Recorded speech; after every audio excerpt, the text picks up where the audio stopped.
So যাদের family history আছে, যাদের স্মোকার, যাদের ডায়াবেটিস আছে, উচ্চ রক্তচাপ আছে, যারা মেন্টাল স্ট্রেসে বেশি ভোগেন, যারা বিভিন্ন নেশায় আসক্তি আছে, তাদের কিন্তু হার্ট অ্যাটাকের ঝুঁকি বেশি থাকে।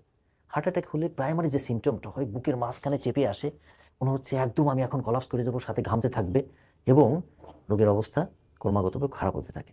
তো হার্ট অ্যাটাক হলে প্রাথমিক অবস্থায় যেটা করতে হবে, যত দ্রুত সম্ভব নিকটস্থ হসপিটালে নিয়ে যেতে হবে। এরপরেই কিন্তু ডক্টররা ওনাকে অ্যাসেস করে ইসিজি করুক, টোপোনিন করুক, ব্লাডে যে মার্কারগুলো আছে বা ইকো করুক, উনি ট্রিটমেন্ট দিয়ে, যদিও হসপিটালটা সিসিউ ফ্যাসিলিটি থাকবে বা প্রাইমারি পিসিআই করার মতো যদি সেন্টার হয়, হার্ট অ্যাটাকের জানি সবচেয়ে বেস্ট ট্রিটমেন্ট হচ্ছে যে রক্তনালী ব্লক মানেই হার্ট অ্যাটাক হওয়া, সেই ব্লকটা ছুটাই দেওয়া। মানে অ্যানজিওগ্রাম করে যে ব্লকটা আছে সেখানে আমরা যদি দেখে রিং পরাই দিই, তাহলে কিন্তু ওনার হার্টে ব্লকটা ছুটে গেল, উনি একদম আগের মতো রিল্যাক্স হয়ে যাবে, বুকে ব্যথাও চলে যাবে। ইংরেজিতে একটা কথা হচ্ছে মিনিটস মিন্স মাসেল। হার্ট এবং ব্রেন কিন্তু একবার ড্যামেজ হয়ে গেলে কিন্তু আর ফেরত আসে না।